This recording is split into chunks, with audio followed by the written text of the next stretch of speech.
மக்களே இந்த வீடியோ ஒரு நிமிஷம் பார்த்துட்டு வாங்க. கை வைக்க கூடாது. ஆமா செத்துருவா நானா செத்தே விடுவேன். இதுல முட்டை ஒரு கை வச்சு வந்துரும் உனக்கு. நீ குடியா விட்டினா உனக்கு நாளைக்கு கை கால் இழுத்துக்கும். கை உதறான். ஆனா விஜய் ஐயா நல்லதான் செய்யறாரு. செஞ்சாலும் அவர் நன்மை செய்யறாரு, எல்லாம் பண்றாரு. ஆனா எங்களுக்கு காலையில ஒரு 12 மணினா கைகாலெல்லாம் இழுத்துடு சாமி.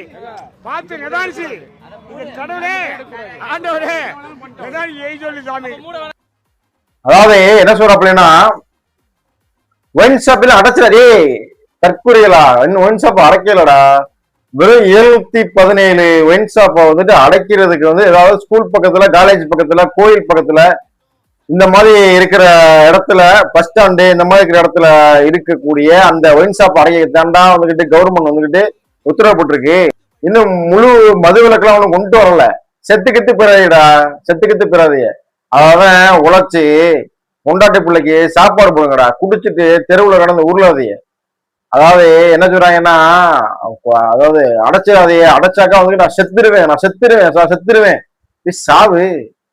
இன்னும் எதுக்கு நீ இருந்து என்ன பிரயோஜனம், இல்லாம இருந்த என்ன பிரயோஜனம்? உன் பொண்டாட்டிக்கு ஏதாச்சும் பிரயோஜனம் இருக்கா? உன் பிள்ளைக்கு ஏதாச்சும் பிரயோஜனம் இருக்கா? யாருக்கு என்னையா பிரயோஜனம் இருக்கு? நீ இருந்தா என்ன, செத்தா என்ன, நாடு நட்டமா இருப்போதா? அவன் வந்துட்டு குடிக்க கஞ்சி இல்லாம, திங்க சோறு இல்லாம, ஏன்னா இருக்க வீடு இல்லாம கடந்து செத்துக்கிட்டு இருக்காங்க. இவங்களுக்கு என்ன பஞ்சாயத்து பாருங்க. கடையை அடைச்சா செத்துருவாங்க எல்லாரும். சாவுங்கப்பா சாவுங்க. நீங்க எல்லாம் செத்தா வச்சு நாடு முன்னேறுதான்னு பாருங்க. எல்லா நாட்டிலயும் குடிக்கதானே செய்யறாங்க, எல்லா நாட்டிலயும் குடிக்கிறாங்க. ஆனா உங்களை முதல்ல எவனும் குடிக்கல.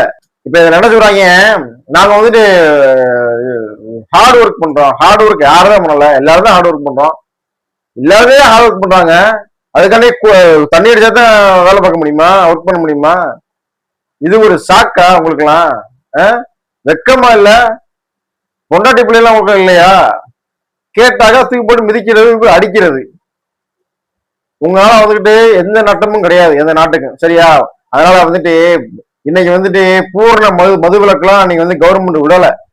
ஏன்னா அதனால வந்து அதோட டயத்தை குறைக்கன்னு சொல்லியிருக்காங்க. அதுக்கப்புறம் வந்துட்டு இந்த ஸ்கூல் காலேஜ் பக்கத்துல, இந்த வழிபாடு தலங்கள் இருக்க பக்கத்துல வந்துகிட்டு இருக்கக்கூடிய அந்த கடையை வந்துட்டு மூடுறதுக்கு உத்தரவிட்டிருக்காங்க, சரியா?